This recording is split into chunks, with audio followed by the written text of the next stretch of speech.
Hello everyone, welcome you all to my YouTube channel Great Door. कैसे हैं आप सभी? कैसी चल रही है आपकी तैयारी एग्ज़ाम की? जल्दी जल्दी बताइए मुझे, कैसा चल रहा है सब? क्लास आपको समझ आ रही है, नहीं आ रही? कोई दिक्कत तो नहीं हो रही एक्सप्लेनेशन में? अगर हो रही हो समझने में तो बता दीजिएगा कमेंट बॉक्स में, मैं आपकी प्रॉब्लम जल्द से जल्द सॉल्व करूँगी।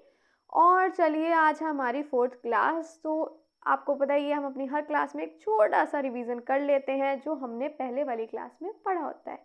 लेकिन अगर अभी तक आपने हमारी बाकी की तीनों क्लासेस नहीं देखी हैं तो पहले वो अटेंड करिए, वरना आपको ये समझ में नहीं आएगा। बाकी हम डिटेल डिस्कशन कल हमने किया था, किस चीज़ का किया था आइए ज़रा थोड़ा सा एक शॉर्ट में हम डिस्क्रिप्शन आपको दे देते हैं हर चीज़ का, लेकिन जल्दी जल्दी क्योंकि आज के टॉपिक्स भी हमें करने हैं। साथ ही मैं आपसे माफ़ी चाहूँगी क्योंकि कल थोड़ा सा ये जो न्यू माइक है बेचारा ज़्यादा ही हिल रहा है, तो उस वजह से थोड़ा सा साउंड में प्रॉब्लम हुई है। मैंने चेक किया, बाद में देखा तो उसमें आवाज़ थोड़ी हल्के आ रही है। उसके लिए मैं माफ़ी चाहूँगी आप सबसे। आज मैं ध्यान रखूँगी, बार बार चेक करती रहूँगी माइक को। और आप एक काम कर सकते हैं, आप ईयरफोन हेडफोन्स का यूज़ कर सकते हैं, उससे आपको थोड़ा इशू नहीं होगा। अगेन माफ़ी चाहूँगी उसके लिए। चलिए आज की क्लास स्टार्ट करते हैं। पहले हम देख लेते हैं हमने कल क्या क्या पढ़ा। हमने कल पढ़ा प्रोकैरियोटिक यूकैरियोटिक, ये तो हमने अपनी सेकंड क्लास में भी इसको बहुत ही डिटेल में पढ़ा था। कल तो हमने इसके स्ट्रक्चर डिस्कस करे थे, जैसे कि बैक्टीरिया में जो हमारी लेयर होती है आउटर मोस्ट लेयर, उसके बारे में पढ़ा। सेल एनवलप जिसमें आ गया हमारा cell wall, cell membrane, plasma membrane जिसे हम सेल मेम्ब्रेन भी बोलते हैं। आगे हमने इसके बारे में बात करी थी सेल वॉल के बारे में, ये कैसी होती है? ये होती है स्ट्रॉन्ग, हेल्प करती है सेल के स्ट्रक्चर मेंटेन में। इम्पॉर्टेंस भी पढ़ी थी हमने, और साथ ही साथ हमने सेल मेम्ब्रेन के बारे में पढ़ा था। क्या होती है सेल मेम्ब्रेन? ये होती है हमारी गेट कीपर जो कि अलाउ करती है कौन आएगा सेल के अंदर और कौन जाएगा सेल के बाहर। तो ये हो गई हमारी गेट कीपर। ये एकदम फास्ट वाला रिवीजन है, डिटेल में पढ़ना हो तो प्लीज़ कल वाली क्लास पे आप जाइए, लिंक डिस्क्रिप्शन बॉक्स में मैं मेंशन कर दूंगी। हमने फंक्शंस पढ़े थे कल, साइटोप्लाज्म के बारे में पढ़ा था। इसमें हमने पढ़ा था ये है हमारा एक जेली लाइक स्ट्रक्चर। जितनी भी केमिकल एक्टिविटी होती हैं सेल में वो सारी की सारी हमारी साइटोप्लाज्म में ही होती हैं। सारे मेम्ब्रेन बॉन्ड ऑर्गेनल्स और बाकी जो चाहे मेम्ब्रेन बॉन्ड हो या नहीं हो, सब के सब किस में होते हैं? हमारे साइटोप्लाज्म में होते हैं। ये हम कल पढ़ चुके हैं। साथ में हमने मीजोजोम के बारे में पढ़ा था। मीजोजोम क्या होता है? ये होती हैं कुछ इनफोल्डिंग्स जो होती हैं प्रेजेंट सेल मेम्ब्रेन या प्लाज्मा मेम्ब्रेन भी कह सकते हैं, एक ही बात है। ये क्या करती हैं? हेल्प करती हैं सेल डिवीज़न में, रेस्पिरेशन में, और साथ ही साथ ये इंक्रीज़ करती हैं सरफेस एरिया को। तो ये बात हो गई हमारी मीजोजोम की। देन सेंट्रोजोम के बारे में हमने पढ़ा था, सेल डिवाइडेशन में हेल्प करते हैं। फिर हमने लाइजोसोम्स के बारे में पढ़ा था, ये क्या करते हैं? ये छोटे छोटे राउंड स्ट्रक्चर होते हैं सेल के अंदर जो क्लीनिंग का काम करते हैं। जी हाँ, इसको डिटेल में पढ़ना हो तो कल क्लास अटेंड करिए, मैंने सब कुछ बताया है आपको। राइबोसोम्स, राइबोसोम्स का मैंने आपको पहले ही कल बताया था। First class, second class, third class तीनों में बताया था राइबोसोम के बारे में। दो तरीके के होते हैं, एक होता है हमारा 70S, एक होता है हमारा 80S। अगेन मैं यहाँ पे लिख देती हूँ, 2 टाइप्स के होते हैं। ये वाले क्वेश्चन कई बार कंपटीशन में देखने को मिलते हैं, इसको बार बार देख लीजिएगा। एक 70S, एक 80S। ये होते हैं हमारे प्रोकैरियोट में और 80S होते हैं हमारे यूकैरियोट में। देखिए लेकिन ऐसा ज़रूरी नहीं है यूकैरियोट में सारे 80S ही होंगे। 2 एक्सेप्शनल केस हैं जिसमें 70S होते हैं, जो मैंने आपको बताया था। एक होता है हमारा माइटोकॉन्ड्रिया जिसे हम पावर हाउस ऑफ सेल भी बोलते हैं, और दूसरा मैंने आपको क्या बताया था? जल्दी बताइए, जल्दी जल्दी। वो हो गया हमारा क्लोरोप्लास्ट। इसमें क्या होते हैं? 70S ribosome. 70S का मतलब क्या होता है वो मैंने आपको बताया था। S का इसमें मतलब होता है हमारा, जल्दी बताइए, स्वीडबर्ग कांस्टेंट। स्वीडबर्ग कांस्टेंट इसकी फुल फॉर्म आ सकती है, या फिर आप क्या बोल सकते हैं इसको? Sedimentation coefficient. देखिए ये लग रही होंगी छोटी छोटी चीज़, लेकिन एग्ज़ाम में यही चीज़ें भी आ जाती हैं। कुछ भी आ सकता है, आप एक कंपटीशन लेवल एग्ज़ाम की तैयारी कर रहे हैं, चलिए अब हम थोड़ा सा और आगे बढ़े। ये सब पढ़ना हो डिटेल में, कल की क्लास अटेंड करिए प्लीज़। फिर से कहूँगी, हमने पढ़ा था अपना इंक्लूजन बॉडीज जो होती है हमारी स्टोरेज। याद करिए, किचन का एक एग्जाम्पल दिया था, कैसे हम किचन में स्टोर करते हैं, वैसे इंक्लूजन बॉडी भी फ्यूचर के लिए स्टोर करती है। साइटोस्केलेटन क्या करता है, शेप प्रोवाइड करता है, सपोर्ट देता है, मूवमेंट में हेल्प करता है। जैसे कि हमारी बॉडी को एक स्केलेटन शेप देता है, सपोर्ट देता है, वैसे ही सेल को कौन देता है साइटोस्केलेटन। क्लोरोप्लास्ट, इसके बारे में हमने डिटेल किया था, रिएक्शन के बारे में पढ़ा था। माइटोकॉन्ड्रिया अगेन पावर जनरेट करता है और इसे ही बोलते हैं पावर हाउस ऑफ सेल। कुछ क्वेश्चंस हमने सॉल्व करे थे कल। उसके बाद आज हम बात करेंगे एंडोमेम्ब्रेन सिस्टम के बारे में। तो क्या होता है एंडोमेम्ब्रेन सिस्टम, चलिए स्टार्ट करते हैं। देखा जाए तो आज की क्लास का स्टार्ट यहीं से ही है हमारा, वो तो एक शॉर्ट रिवीजन था।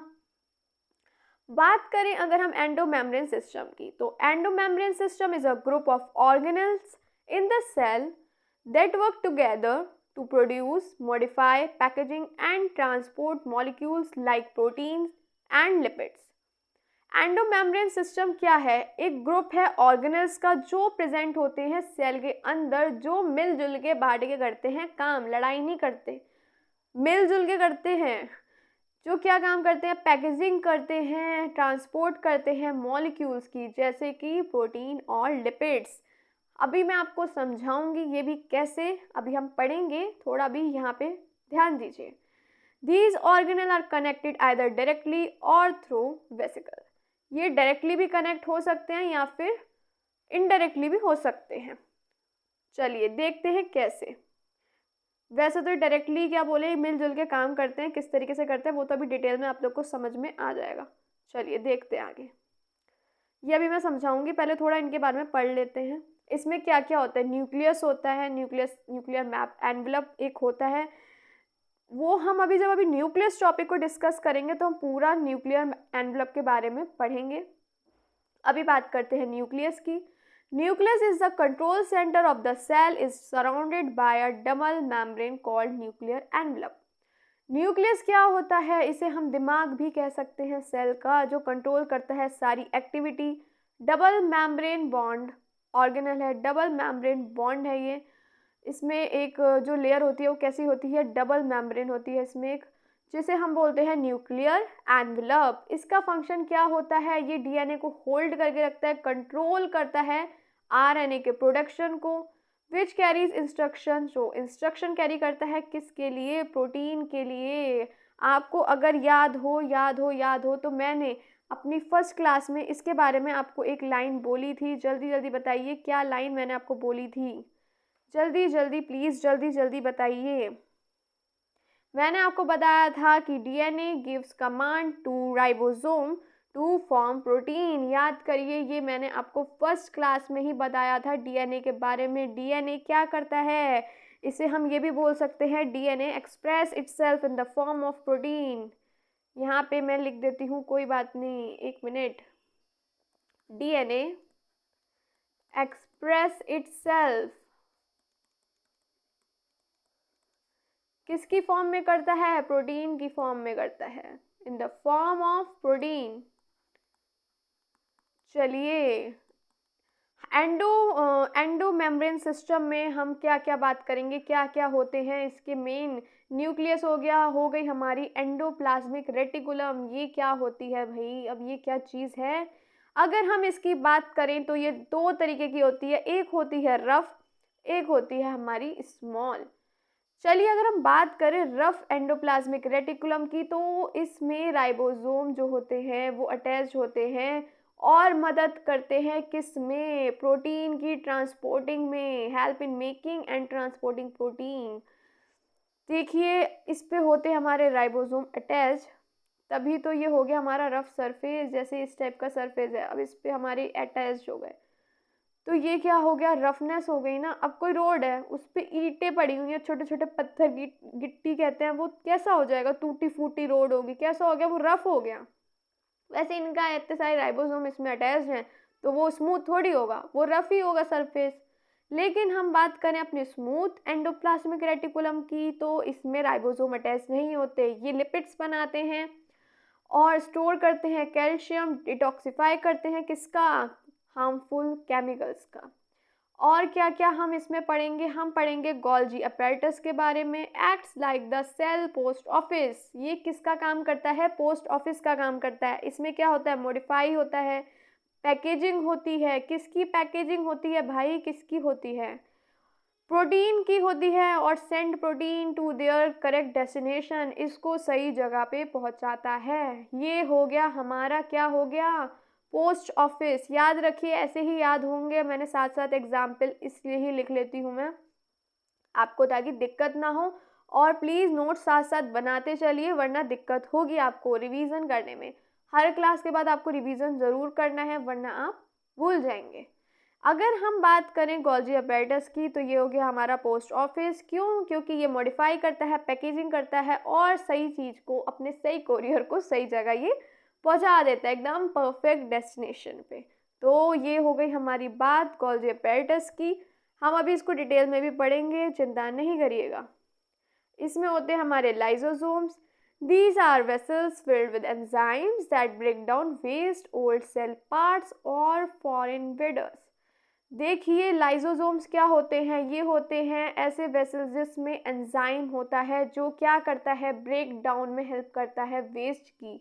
ऐसे एंजाइम्स होते हैं जो इसे हम डाइजेस्टिव एंजाइम्स भी बोल सकते हैं। डाइजेस्टिव एंजाइम्स किसे बोलते हैं, जो लाइसोसोम में होते हैं, जो ब्रेक डाउन में हेल्प करते हैं। इसका फंक्शन क्या है, acts like the recycling centre of the cell. ये इसे हम रिसाइकलिंग सेंटर भी बोलते हैं सेल का। अगर हम बात करें वेसल्स की या वैक्यूल्स की, ये छोटे छोटे सैक होते हैं दैट ट्रांसपोर्ट, इस टाइप के ये सेल हैं, मैं बता देती हूँ। अभी हम वैसे इसको डिटेल में एक डायग्राम के थ्रू समझेंगे, लेकिन कोई बात नहीं, हम अभी भी साथ साथ समझेंगे। देख लीजिए, पेन का कलर चेंज कर दें, थोड़ा कलरफुल होनी चाहिए बायोलॉजी। जैसे कि ये है हमारे वैक्यूल्स, और इसमें जैसे कि बात करें तो इसमें क्या है, ये क्या ट्रांसपोर्ट कर रहे हैं, ये कभी प्रोटीन को लेके जा रहे हैं। अगर रफ एंडोप्लाज्मिक रेटिकुलम है तो किसका ट्रांसपोर्टेशन हो रहा है, प्रोटीन का। और अगर स्मूथ है तो किसका हो रहा है, लिपिड्स का। और भी अदर मॉलिक्यूल्स जो है सेल के, उनका भी करती है ये। Vesicles are small sacs that transport protein, lipid and other molecules within the cell. Vacuoles क्या होते हैं, ये होते हैं बड़े बड़े सैक, जिसमें क्या होता है, स्टोर होता है, क्या होता है, न्यूट्रिएंट्स, वाटर। और बात करें अगर हम waste in plant and animal cell, उनका भी इसमें क्या होता है, स्टोर होता है। कितनी चीज़ें स्टोर करके रखते हैं कौन, हमारे वैक्यूल्स। प्लाज्मा मेम्ब्रेन, ये हमने पढ़ा ही था, आउटर मोस्ट लेयर। ये क्या करती है, कंट्रोल करती है भाई, कौन आएगा सेल के अंदर और कौन जाएगा हमारा सेल के बाहर। अभी हम एक डायग्राम भी पढ़ेंगे जिसके थ्रू हम इस पूरे सिस्टम को समझेंगे। चलिए आगे बढ़ते हैं थोड़ा सा। कोई दिक्कत आ रही हो तो प्लीज़ आप कमेंट बॉक्स में बताइएगा, मैं सॉल्व करने की कोशिश करूँगी जल्द से जल्द। और अगर आपको क्लास अच्छी लगती हो, समझ आ रही हो, तो प्लीज़ चैनल को सब्सक्राइब कीजिए, मेरी क्लास को ज़्यादा से ज़्यादा शेयर कीजिए, ताकि ज़्यादा से ज़्यादा स्टूडेंट इस क्लास का बेनिफिट ले सके। और साथ ही साथ आप भी प्लीज़ सब्सक्राइब कर लीजिए, ताकि जब जब क्लास आएगी आपके पास नोटिफिकेशन पहुंच जाएगा। और प्लीज़ कोई क्लास मिस नहीं करिएगा, क्योंकि कंपटीशन की हम तैयारी कर रहे हैं, तो सीरियस होना बहुत ज़्यादा ज़रूरी है। चलिए बात करें, आगे बढ़ें थोड़ा सा हम। हाँ जी, तो एंडोप्लाज्मिक रेटिकुलम को हम थोड़ा डिटेल में पढ़ लेते हैं। चलिए देखिए, डिटेल में पढ़ना ज़रूरी है, क्योंकि हम, ऐसा तो है नहीं आप सोचे 1 घंटे की क्लास लें, उसी में सारे टॉपिक को निपटा दें। हमें जल्दबाजी नहीं करनी है, क्योंकि भाई किस बात की जल्दबाजी है, पेपर को ऐसा थोड़ी है ना कि पेपर आपके हिसाब से आएगा। अच्छा खासा लेवल होता है पेपर का, तो हर टॉपिक को डिटेल में पढ़ना ज़रूरी है। कब क्या क्वेश्चन आ जाए किसे पता। कई बार होता है हम सोचते हैं यार ये छोटा सा टॉपिक ये आएगा, ये क्वेश्चन आएगा, पर आ सकता है, कुछ भी आ सकता है। कुछ भी हमें मिस नहीं करना। आराम आराम से सब टॉपिक को डिटेल में हम पढ़ेंगे, आराम आराम से। चलिए अब बात करें अगर हम एंडोप्लाज्मिक रेटिकुलम की, तो ये क्या होती है? And the endoplasmic reticulum is like a transportation system inside the cell. ये एक तरीके से ट्रांसपोर्टेशन सिस्टम है। It is a network of tube sac that help things around and make important materials. ये किस लिए करते हैं? ये एक नेटवर्क का काम कर रहे हैं जो मदद करते हैं, हेल्प करते हैं काफ़ी चीज़ों में, जो भी हमारे इम्पॉर्टेंट मटेरियल्स हैं और जो आसपास की चीज़ें हैं। चलिए चलिए चलिए, ये उन सब चीज़ों को मूव में हेल्प करते हैं, सारी थिंग्स को, वो हम अभी एक डायग्राम के थ्रू समझेंगे। पहले हम इनके बारे में पढ़ लेते हैं कि चीज़ें हैं क्या क्या। देखिए, अभी मैंने आपको बताया था 2 टाइप्स की होती है हमारी एंडोप्लाज्मिक रेटिकुलम। एक होती है रफ़, एक होती है स्मूथ। जो रफ़ होती है उसमें हम देखते हैं होते हैं हमारे टिनी टिनी डॉट्स। मैं आपको एक देती हूँ एग्जाम्पल। देखिए, समझ लीजिए ये है हमारी एंडोप्लाज्मिक रेटिकुलम। इमेजिन कर लीजिए, कोई बात नहीं, इमेजिन करने में क्या जा रहा है। ये इस टाइप के हमारे डॉट्स हैं, इतने छोटे ही दिखते हैं ना उसमें तो। ये हैं क्या? ये हैं हमारे राइबोसोम्स। राइबोसोम्स, ये जो राइबोसोम्स अगर हमारे प्रेजेंट हैं एंडोप्लाज्मिक रेटिकुलम पे, तो ये हो गई हमारी रफ एंडोप्लाज्मिक रेटिकुलम, जिसे हम आर बोलेंगे। अगर यही हम बात करें स्मूथ एंडोप्लाज्मिक रेटिकुलम की, इमेजिन इस पे अगर हमारा कुछ भी नहीं है, कोई डॉट्स नहीं है, राइबोसोम अटैच नहीं है, तो ये कैसी होगी? स्मूथ होगी। ये क्या करेंगे? देखिए, रफ जो होगी वो हेल्प करेगी किस में? ट्रांसपोर्ट करेगी ये प्रोटीन को। और जो स्मूथ होगी उस पर राइबोसोम नहीं होंगे। ये क्या करेगी? किसका हेल्प करेगी ट्रांसपोर्ट में? फैट्स के, यानी लिपिड्स के। और ये क्या करती है? रिमूव करती है हार्मफुल सब्सटेंसेस, जैसे कि हो गए हमारे टॉक्सिन्स। चलिए आगे बढ़ें, थोड़ा सा आगे बढ़ते हैं, आगे बढ़ते हैं। कुछ समझ नहीं आ रहा हो तो प्लीज़ पूछिएगा। गोल्जी अपैरेटस की बात कर लें अगर हम, तो गोल्जी अपैरेटस क्या है? क्या है ये? मैंने आपको ये अपनी सेकंड क्लास में भी बताया, थर्ड में भी बताया, फिर बता रही हूँ। ये है पैकेजिंग सेंटर हमारे सेल का। मैंने आपको पहले ही बताया था इसमें क्या होती है? पैकेजिंग होती है। हमने कोई क्वेश्चन भी सॉल्व करे थे, उसमें भी हमने इसके बारे में एक क्वेश्चन देखा था इससे रिलेटेड कि किस में होती है पैकेजिंग। चलिए, ये क्या करता है? रिसीव्स मटेरियल्स, मटेरियल को रिसीव करता है। It take protein and lipids, क्या करता है? ये प्रोटीन और लिपिड्स को लेता है कहाँ से? ईआर यानी एंडोप्लाज्मिक रेटिकुलम। अगेन हमारे प्रोटीन कहाँ पे होंगे? जिस पे एंडोप्लाज्मिक रेटिकुलम पे राइबोसोम प्रेजेंट होंगे, रफ एंडोप्लाज्मिक रेटिकुलम। और स्मूथ में क्या होगा? उसमें ट्रांसपोर्टेशन होगा लिपिड्स, फैट का। modifies them, it add things like sugar molecules to make them to ready to use। ये क्या करता है? शुगर मॉलिक्यूल्स को ऐड कर रहा है, किस लिए? उनके इस्तेमाल के लिए, आगे यूज़ के लिए उन्हें करता है तैयार। पैकेज दैम, पैकिंग करता है उन बेचारों की।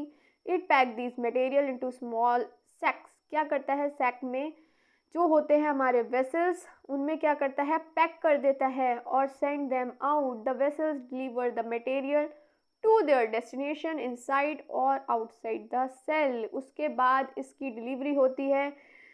कोई भी हमारा सामान आता है, उसका क्या होता है? हम पहले रिसीव कर रहे हैं ऑर्डर, फिर उसको मॉडिफाई करेंगे, फिर पैकेजिंग करेंगे और फिर उसको उसकी जगह हम भेजते हैं। हम कोई भी चीज़ का ऑर्डर देते हैं, कोई भी कपड़े भी खरीदते हैं, तो क्या होता है? अगर हमसे कोई खरीद रहा है, अगर कोई है जो ऑनलाइन वर्क कर रहा है इस चीज़ का, तो आपको पता ही होगा, ऑर्डर आता है, आप रिसीव करते हैं, मॉडिफाई करते हैं, फिर क्या करते हैं? उसको पैक करके उसको उसकी सही जगह पे डिलीवरी के लिए भेज देते हैं। तो वैसे ही ये इसका भी यही काम है। ये क्या करता है? पैकिंग का काम करता है और उसके बाद उसको उसकी सही डेस्टिनेशन, चाहे वो सेल के अंदर हो या सेल के बाहर, उसको बाय बाय कर देता है, उसको भेज देता है कि भाई अब तेरा काम हो गया, अब मैं तुझे भेज रहा हूँ आगे, मेरा काम हुआ ख़त्म। चलिए आगे बढ़ते हैं। अगर हम प्लास्टिड्स, प्लास्टिड्स के बारे में अभी हम पढ़ेंगे। पहले हम एंडोमेम्ब्रेन सिस्टम को, ये हमारे यहाँ पे एंडोमेम्ब्रेन सिस्टम में हमें जो जो पढ़ना है वो हम पढ़ चुके हैं, लेकिन हम इसको समझेंगे एक डायग्राम के थ्रू। चलिए बात कर लेते हैं जल्दी जल्दी। जल्दी नहीं, आराम से ही करेंगे, ऑफ कोर्स आपको समझ आना चाहिए।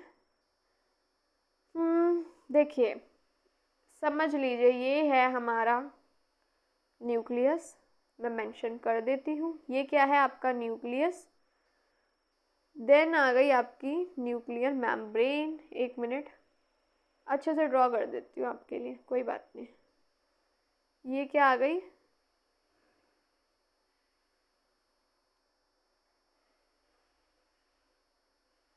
बेचारी कहाँ ही जा रहा है पेन, कोई बात नहीं। आप लोग, हमें पता है बहुत अच्छे हैं, थोड़ा सा एडजस्ट कर लेंगे इस ड्राइंग में। Nuclear membrane. अच्छा, इस पे ये हमारी हो गई एंडोप्लाज्मिक रेटिकुलम। मैं बताती हूँ आपको, ये हो गई हमारी एंडोप्लाज्मिक रेटिकुलम।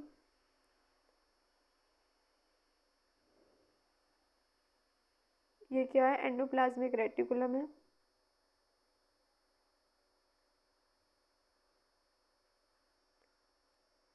इस पे अगर हमारे समझ लीजिए राइबोसोम्स प्रेजेंट हैं, ये डॉट्स लाइक स्ट्रक्चर जो होंगे,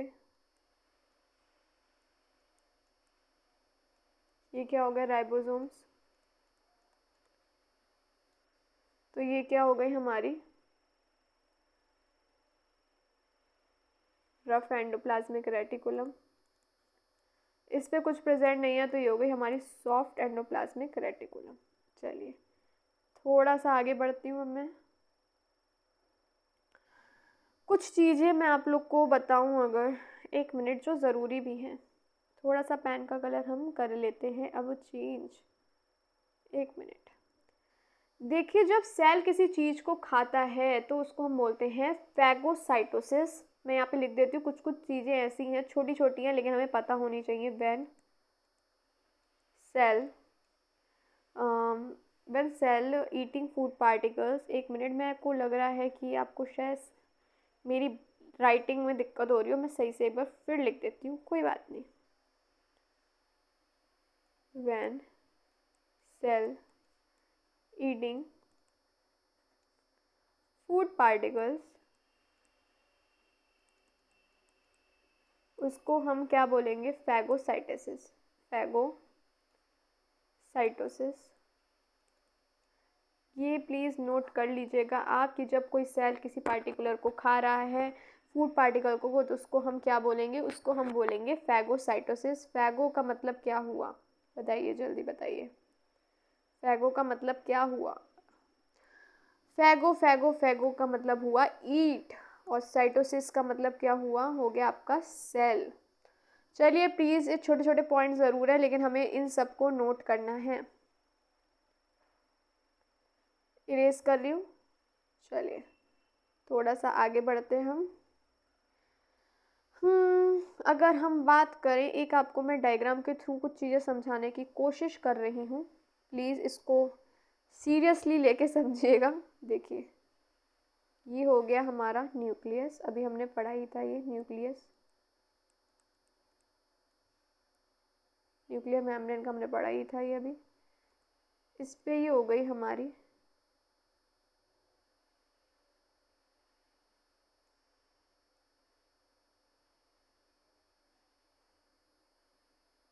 एंडोप्लाज्मिक रेटिकुलम। इस पे हो गए हमारे राइबोसोम्स अटैच्ड। ये क्या हो गए हमारे राइबोसोम्स, आप लोग को पता ही है, मैं यहाँ लिख देती हूँ, राइबोसोम। ये क्या हो गई हमारी रफ एंडोप्लाज्मिक रेटिकुलम। ये हो गई हमारी स्मूथ एंडोप्लाज्मिक रेटिकुलम।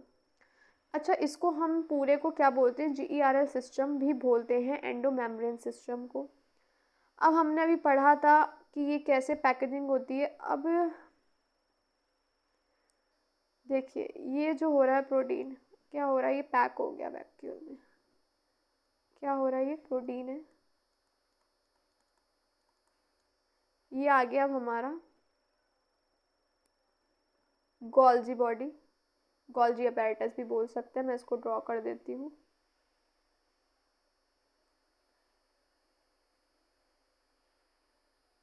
एक मिनट।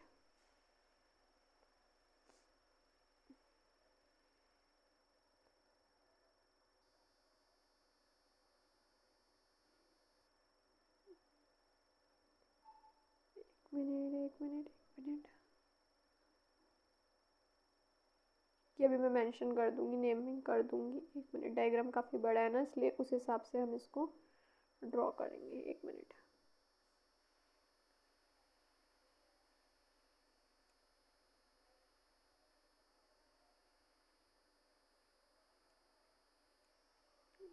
क्या हो गया इसको?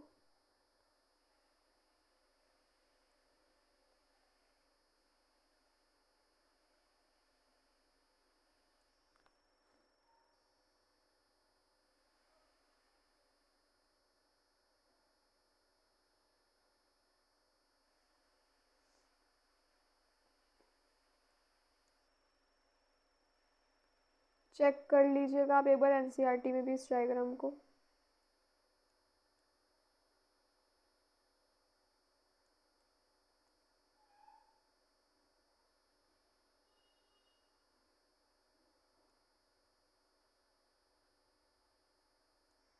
ये है हमारी गोल्जी बॉडी। चलिए, ये था हमारा प्रोटीन,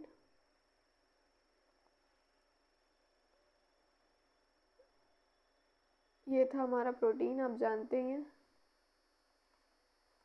अब ये प्रोटीन गया इसमें, इस साइड से गया ये अंदर, और इसमें क्या हो रही है, पैकेजिंग हो रही है प्रोटीन की, और ये गया यहाँ। ये क्या है, ये हो गया हमारा प्राइमरी लाइसोसोम, प्राइमरी लाइसोसोम। ये हो गया हमारा प्राइमरी लाइसोसोम। अच्छा, अगर हम बात करें इसका, मैं अभी आपको एक और डायग्राम के थ्रू इसको समझाऊंगी, गोल्जी अपैरेटस को। ये प्रोटीन गया अंदर, हो गई पैकेजिंग, फिर उसके बाद ये यहाँ कहाँ पहुँच गया, ये आ गया प्राइमरी लाइसोसोम। कुछ चीज़ें और हैं जो आप लोग को पता होनी चाहिए, जैसे कि ये है हमारी सेल मेम्ब्रेन। देखिए, ये जो है ना, मतलब मैं आपको जूम करके अगर कोई चीज़ बताई जाए तो ये वो है जो हमारी उसके बाद हम बात करें अगर हमारा फूड, ये है हमारा फूड जो इससे कहा गया अंदर। एक मिनट, सेल मेम्ब्रेन हमारा करती है ना डिसाइड कौन आएगा अंदर, कौन अंदर से बाहर जाएगा, तो कुछ वैसा ही सिस्टम है। ये हमारी सेल मेम्ब्रेन है। ये जो हमारा फूड है ना, ये आ गया हमारा अंदर। ये क्या है हमारा फूड। ये जो हमारा प्राइमरी लाइसोसोम से ये हमारा पैकेजिंग करके जब प्रोटीन पहुंचा प्राइमरी लाइसोसोम पे, उसके बाद ये पहुंचा कहाँ, यहाँ। ये हो गया हमारा सेकेंडरी लाइसोसोम, सेकेंडरी लाइसोसोम। यहाँ पे क्या हुआ आगे, यहाँ पे हुआ फ्यूज़न। क्या हुआ, फ्यूज़न। ये हो गया हमारा फ्यूज़न, और यहाँ हो गया ब्रेक डाउन किसका, पार्टिकल्स का, ब्रेक डाउन पार्टिकल्स। उसके बाद जो यूज़ का था वो था, लेकिन जो वेस्ट था, ये हमारा जो वेस्ट मटेरियल था, वेस्ट मटेरियल था, ये क्या होगा, ये जाएगा बाहर, सेल से बाहर चला जाएगा। ये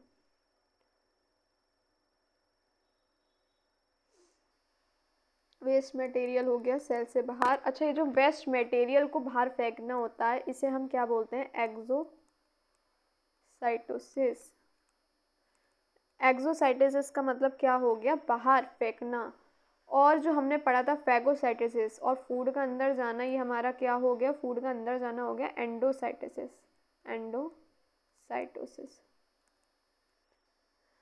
अच्छा, आप लोग को मैं बताऊं, गोल्जी से मॉडिफाइड जो प्रोटीन होता है वो क्या होता है, वेसल्स में पैक होता है और उनको उनके फाइनल डेस्टिनेशन तक पहुंचा देता है। जैसे कि लाइसोसोम, अभी हमने बात करी कैसे पहुंचा, पैकेजिंग होने के बाद लाइसोसोम हो गया। उसके बाद हमारे सेल मेम्ब्रेन तक कैसे पहुंचा, जो वेस्टेज है कैसे निकला, तो ये सारा रहता है हमारा प्रोसेस।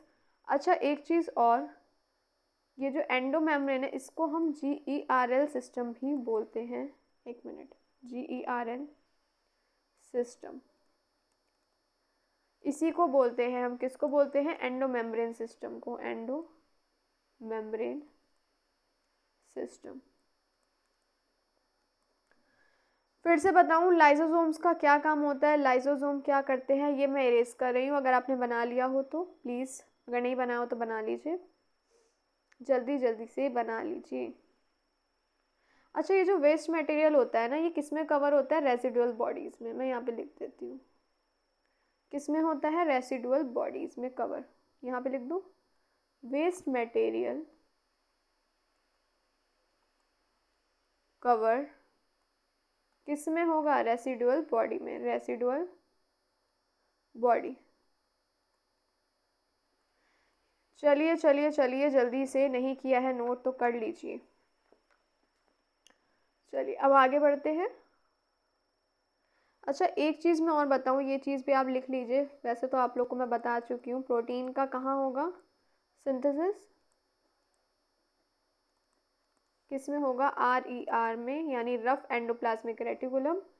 और फैट्स लिपिड इनका कहाँ होगा, इनका होगा हमारे स्मूथ एंडोप्लाज्मिक रेटिकुलम पे। अच्छा, मैं आप लोग को एक चीज़ और बताना चाहूँगी, ये मैं इरेज कर रही हूँ, एक चीज़ और आप लोगों को बताना चाहूँगी। देखिए, ये हमने अभी बात करी थी गोल्जी अपैरेटस की,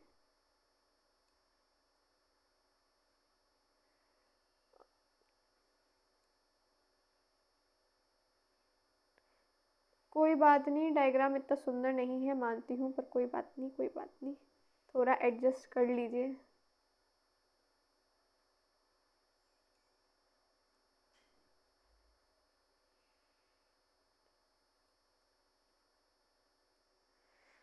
जैसे कि ये बात हो गई हमारी, किसकी बात, ओ सॉरी, ये बेचारा पेन कहीं भी चल जाता है, एक मिनट, ये क्या हो गया, गोल्जी बॉडी, ये क्या होता है, ये होता है सिस्टर्नी, एक मिनट में नोट कर देती हूँ, क्या बोलेंगे इसको, हम बोलेंगे सिस्टर्नी। ये क्या होता है, ये होता है कॉन्वेक्स सिस, इसे क्या बोलते हैं, कॉन्वेक्स सिस, या हम बोलते हैं फॉर्मिंग फेस। और जहाँ से ये हो गया डिलीवर, ये वाला जो हो गया पार्ट लास्ट वाला, इसे हम बोलते हैं मैच्योरिंग फेस। ये चीज़ याद रखने वाली है, क्वेश्चंस आ जाते हैं, कैसे पैकेजिंग जब स्टार्ट होती है तो कैसे होती है, यहाँ से ही तो होती है सिस्टर्ने, और वापस जब पैकेजिंग होती है तो क्या होती है, ये है मैच्योरिंग फेज, जब वो पूरी तरीके से तैयार हो जाता है, पैकिंग हो जाती है, तभी तो हमने पढ़ा था भी कैसे वो प्राइमरी लाइजोसोम से फिर सेकेंडरी लाइजोसोम, फिर फ्यूज़न होना, ब्रेक डाउन होना, फिर कैसे एक्सोसाइटोसिस होता है, सब कुछ। चलिए अब हम थोड़ा सा आगे बढ़ें, अब हमारा ये तो कंप्लीट हो गया हमारा GERL सिस्टम, जिसे हमने क्या बोला था, एंडोमेम्ब्रेन सिस्टम। चलिए जी, ये तो हमने पढ़ लिया, अब बात करते हैं प्लास्टिड्स की। प्लास्टिड क्या है भैया, अब ये प्लास्टिक क्या है, plastid are special organelle found only in plant cell and some algae. Plastid एक ऐसे स्पेशल ऑर्गेनल हैं जो कि किस में मिलते हैं, प्लांट सेल में मिलते हैं और कुछ एल्गी में मिलते हैं। They are responsible for making and storing important molecules like food, pigments जैसे कि कलर। किस चीज़ के लिए रिस्पॉन्सिबल हैं, ये रिस्पॉन्सिबल है खाने के लिए, खाना, और पिगमेंट के लिए क्या करते हैं, स्टोर करते हैं इंपॉर्टेंट मॉलिक्यूल्स जैसे कि फूड और पिगमेंट यानी कलर। प्लास्टिड का बहुत ही इम्पॉर्टेंट रोल है प्लांट ग्रोथ में और उनके सर्वाइवल में, कैसे है आइए आगे हम पढ़ते हैं। चलिए चलिए चलिए चलिए, अब हम पढ़ते हैं कौन कौन से टाइप के हैं हमारे प्लास्टिड और क्या क्या फंक्शन है। जब आप पढ़ेंगे इनके फंक्शंस के बारे में तो अपने आप समझ जाएंगे क्या रोल है इनका, नहीं समझेंगे तो मैं समझा दूंगी, कोई बात नहीं। आगे हमारा क्लोरोप्लास्ट। क्लोरोप्लास्ट का तो आप लोग को वैसे पता ही होगा कि क्या कंटेन करता है, एक ग्रीन पिगमेंट, कौन सा, क्लोरोफिल, जो कि बहुत ज़रूरी है, बहुत ज़्यादा ज़रूरी है, किसके लिए, फोटोसिंथेसिस के लिए क्लोरोप्लास्ट में क्या ज़रूरी है? क्लोरोफिल होता है ग्रीन पिगमेंट जो ज़रूरी है फोटोसिंथेसिस के लिए। इसका क्या फंक्शन है? They help plants make food by capturing sunlight and converting it into energy during photosynthesis. मदद करता है ये किसके लिए? खाना बनाने में। कैसे? कैप्चर करता है सनलाइट को और कन्वर्ट करता है किसमें? ग्लूकोज में, एनर्जी में। किस दौरान? फोटोसिंथेसिस के दौरान। इसी के दौरान तो वो अपना खाना बनाते हैं। तो चलिए आगे बढ़ें। अगर हम दूसरा आ गया हमारा chromoplast containing pigments other than green like red, yellow, orange. Contain pigments मतलब इसमें भी पिगमेंट्स होते हैं किस किस के? ग्रीन के अलावा। रेड हो सकता है, येलो हो सकता है, ऑरेंज हो सकता है, लेकिन ग्रीन नहीं होगा। ग्रीन किस में होगा? क्लोरो में। क्लोरोप्लास्ट याद रखिएगा। बहुत कन्फ्यूज़न होती है जब इससे रिलेटेड क्वेश्चन आते हैं, तो हमें ध्यान से पढ़ना है, नोट्स बनाते चलिएगा। और अगर आपको समझ आ रही हो मेरी क्लास एक्सप्लेनेशन तो प्लीज़ मुझे ज़रूर बताइएगा। कोई दिक्कत हो तो भी बताइएगा। समझ आ रही हो तो प्लीज़ चैनल को सब्सक्राइब करिएगा ताकि जब जब क्लास आए आपको पता चल जाए, नोटिफिकेशन आपके पास पहुंच जाए। और ज़्यादा से ज़्यादा स्टूडेंट के साथ शेयर करते रहिए ताकि हमारा भी मोटिवेशन बना रहे। आप लाइक करते रहिए, सब्सक्राइब भी करते रहिए और शेयर भी। चलिए आगे बढ़ते हैं। फंक्शन क्या होता है क्रोमोप्लास्ट का? They attract pollinators. ये क्या करते हैं? अट्रैक्ट करते हैं पॉलिनेटर्स। पॉलिनेटर्स में कुछ इंसेक्ट्स आ जाते हैं, एनिमल्स आ जाते हैं। कैसे अट्रैक्ट करते हैं? फ्लावर्स से। Help in seed dispersal by making food colourful attractive. ये देखिए कैसे अट्रैक्ट करते हैं इंसेक्ट्स को कलर से अपने। चलिए और हम बात करें, इसी से ही फ्रूट्स होते हैं, उसका कलर काफ़ी अट्रैक्टिव भी हो जाता है, तो वो अट्रैक्ट होते हैं इंसेक्ट्स वगैरह। अगर हम बात करें ल्यूकोप्लास्ट की तो ये है हमारा कलरलेस प्लास्टिड। इसमें कोई कलर नहीं होता। They are mainly used for storage. ये किसका काम करता है? एक स्टोरेज का। ये स्टार्च को, ऑयल को और प्रोटीन को क्या करता है? स्टोर करता है। चलिए थोड़ा सा और आगे बढ़ें। अगर हम हाउ दे वर्क टुगेदर, ये लोग मिलजुल के कैसे काम करते हैं? कैसे करते हैं team work? Chloroplast make food, जैसा कि अभी हमने पढ़ा फोटोसिंथेसिस के दौरान ये फूड बनाता है। ग्लूकोज क्या करता है? कन्वर्ट करता है स्टार्च में और फिर स्टोर होता है ये फूड किस में? ल्यूकोप्लास्ट में। अभी हमने पढ़ा भी था, ल्यूकोप्लास्ट में होता है फूड स्टोर। क्रोमोप्लास्ट क्या करता है? कलर ऐड करता है फ्रूट्स में, फलों में और फ्लावर में और हेल्प करता है किस में? रिप्रोडक्शन में। चलिए आगे बढ़े हम। इम्पॉर्टेंस क्या क्या होंगी प्लास्टिड की? पहला आता है फोटोसिंथेसिस। क्लोरोप्लास्ट हेल्प करता है प्लांट को किस में? प्रोड्यूस करने में फूड। ऑफ कोर्स हम अभी पढ़ चुके हैं कैसे करता है, और ये बहुत ज़रूरी है हमारे लिए, सर्वाइव के लिए भी, प्लांट्स के लिए भी ऑफ कोर्स, और हमें भी तो खाना वहीं से मिलता ही है। चलिए अगर हम बात करें स्टोरेज की तो ल्यूकोप्लास्ट बहुत ज़रूरी है क्योंकि ये क्या करता है? स्टोर करता है इम्पॉर्टेंट न्यूट्रिएंट्स को। अट्रैक्शन का काम कौन कर रहा है? वो कर रहा है हमारा क्रोमोप्लास्ट।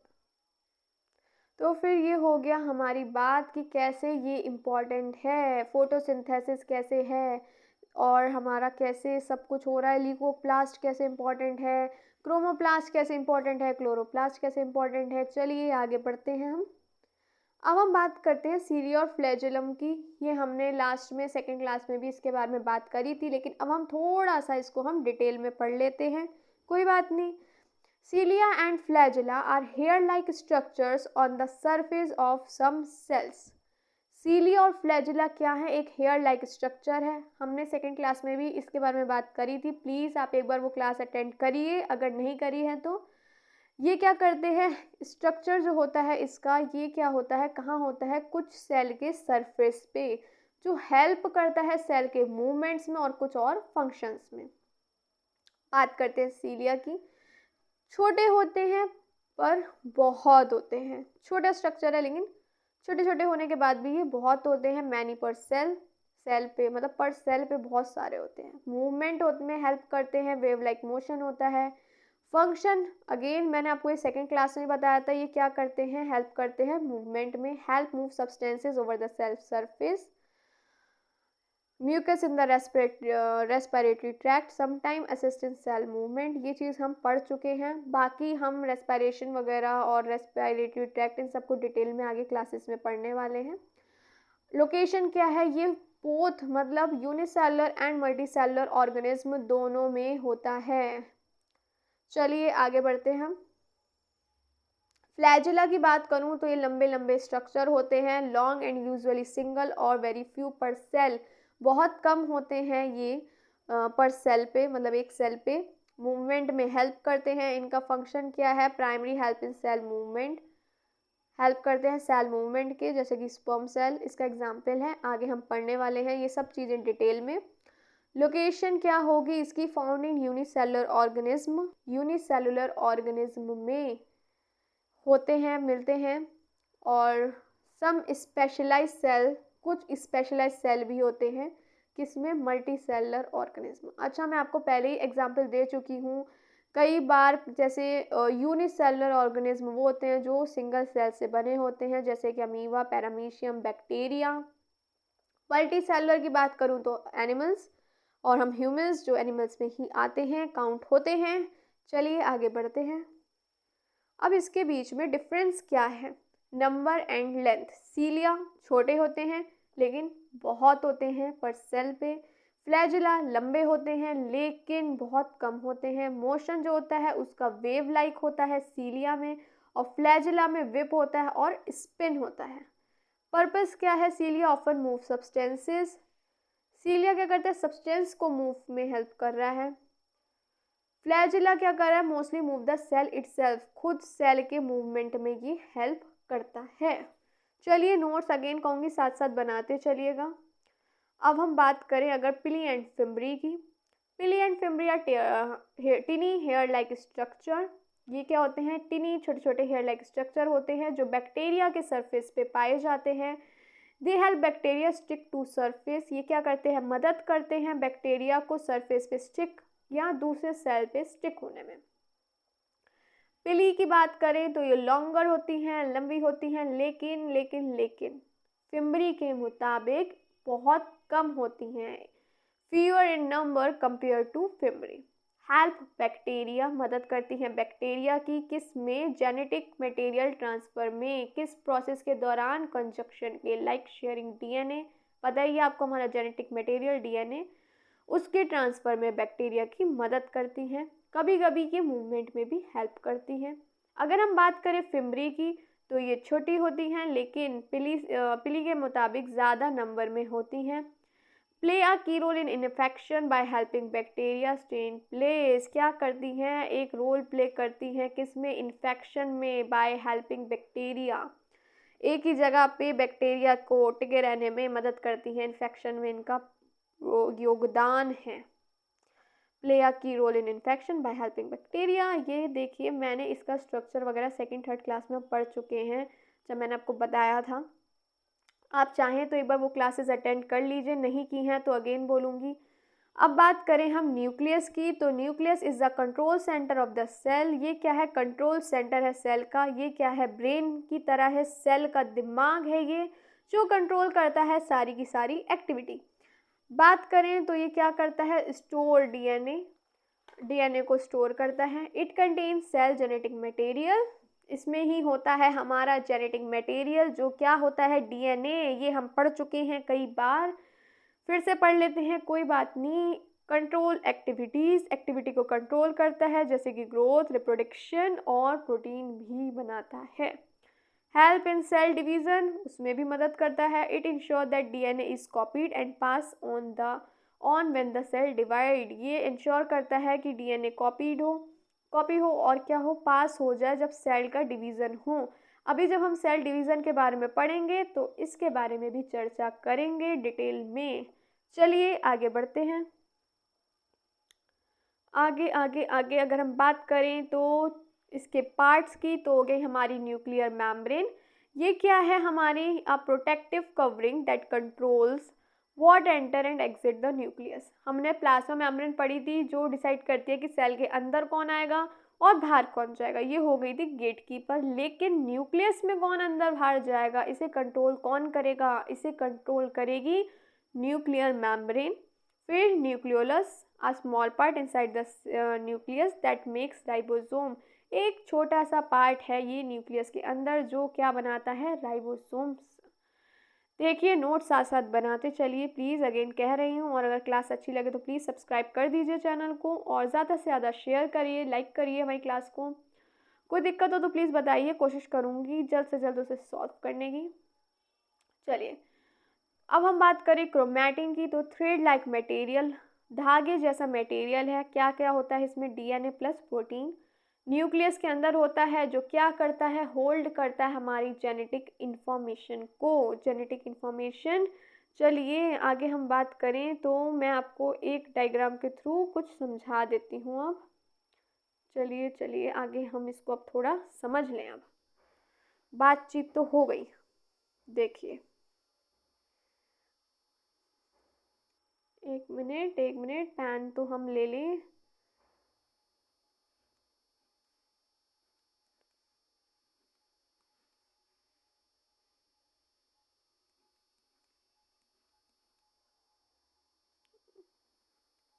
ड्रॉ कर लूँ, फिर आपको भी बताती हूँ क्या किया है मैंने, कौन सी कलाकारी करी है। चलिए चलिए चलिए, और प्लीज़ डेली क्लास अटेंड करिए, रिवीजन करते रहिएगा ताकि कुछ भूलें ना आप। हाँ जी, तो ये हो गया हमारा न्यूक्लियस। क्या हो गया हमारा, न्यूक्लियस, न्यूक्लियोलस, न्यूक्लियस नहीं न्यूक्लियोलस, न्यूक्लियस की तो बात हो रही है।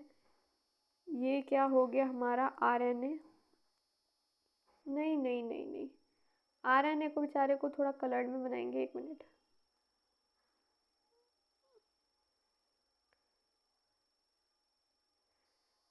ये हो गया हमारा आरएनए, ये हो गया आरएनए। अब हम डीएनए की बात करें, अगर डीएनए डीएनए डीएनए, ये क्या हो गया हमारा, डीएनए, क्रोमैटिन।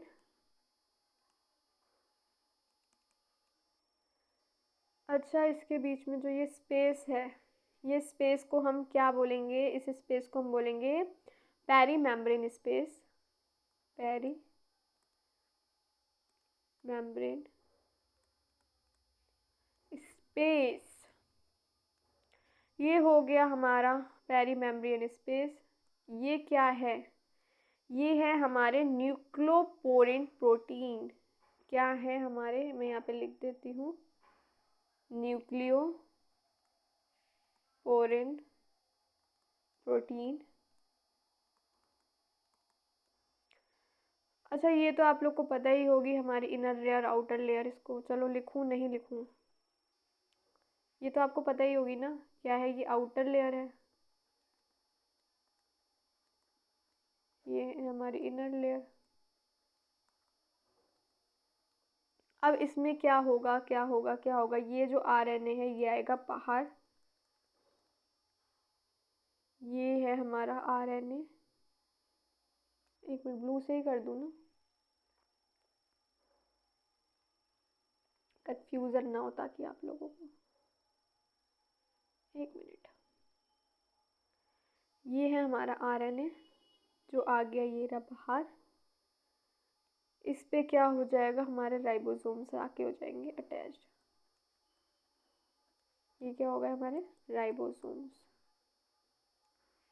आरएनए पे हमने भी पढ़ा था ना किस तरीके से राइबोसोम्स अटैच्ड हो जाते हैं, हमने अपनी लास्ट क्लास में भी इसके बारे में पढ़ा था, किस तरीके से होते हैं, कहाँ से बाहर जाते हैं। ये हमारे न्यूक्लियोप्रोटीन, न्यूक्लियोपोरिन प्रोटीन के थ्रू ही ये बाहर जाके ये आरएनए जो है अटैच हो जाता है, आरएनए से अटैच हो जाते हैं हमारे राइबोसोम्स। ये चीज़ हमने पढ़ी थी लास्ट क्लास में, लेकिन डायग्राम के थ्रू हम नहीं समझा पाए थे, तो हमने सोचा आज ही पढ़ा दें, कल रह गया था।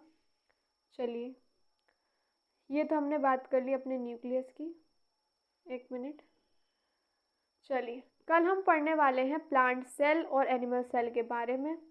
देखिए हम चाहें तो आज ही इस क्लास को कंप्लीट कर दें इसको पढ़ा के, लेकिन हमें 5 मिनट के अंदर ख़त्म नहीं करना है, क्योंकि हमें एक डिटेल में बात करनी है। हम कोई नॉर्मल स्कूल एग्ज़ाम नहीं देने जा रहे हैं जो हम बस 5 मिनट वाली क्लास सोचें लें प्लांट सेल एनिमल सेल की और उसको फटाफट निपटाएं और सोचें हो गया हमारा। देखिए ऐसे बहुत क्लासेस आप सोच रहे होंगे ले लें जो होंगी, हो सकता है कुछ छोटी भी हों, लेकिन आप एक कंपटीशन की तैयारी कर रहे हैं तो हमें ऐसे नहीं निपटानी है हर क्लास को, हर टॉपिक को 2-2 मिनट में निपटा दें। डिटेल में पढ़ना बहुत ज़रूरी है। तो हम इसको डिटेल में बात करेंगे अपने प्लांट सेल और एनिमल सेल के बारे में, वो हम करेंगे कल अपनी नेक्स्ट क्लास में। तब तक के लिए मैं यही कहूँगी अगर आपने पहले की क्लासेस नहीं ली हैं तो प्लीज़ आप रिवीजन करिए उस क्लास का भी, और अगर नहीं लिया तो अटेंड करिए, और अगर अच्छी लगे तो प्लीज़ चैनल को सब्सक्राइब करिए। बात करूँ अगर मैं प्लांट सेल और एनिमल सेल की तो इसमें पढ़ने के लिए बहुत कुछ है। 5 मिनट में हम इसको नहीं निपटाएँगे, हमें जल्दबाज़ी नहीं करनी है जल्दी-जल्दी कोर्स और बैच को ख़त्म करने की, क्योंकि हमें हर चीज़ को ऐसे पढ़ना है कि एग्ज़ाम में आए तो हम उसका आंसर दे सकें। अब कोई फ़ॉर्मेलिटी तो हम लोग कर नहीं रहे हैं ना कि हमें एग्ज़ाम की तैयारी की हम एक फ़ॉर्मेलिटी के लिए कर रहे हैं कि बस मम्मी को बोलेंगे आज तो हमने क्लास ले ली अपनी, हमने इतने-इतने टॉपिक कर लिए, अपने सिलेबस पे हमने टिक कर लिया, अरे हम ये भी हो गया, वो भी हो गया।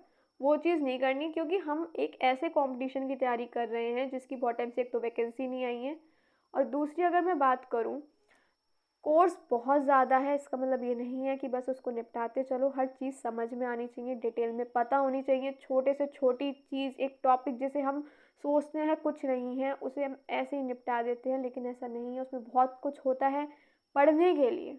तो नेक्स्ट क्लास में हम बात करेंगे प्लांट सेल एनिमल सेल की, साथ ही साथ कुछ क्वेश्चंस भी हम सॉल्व करने वाले हैं।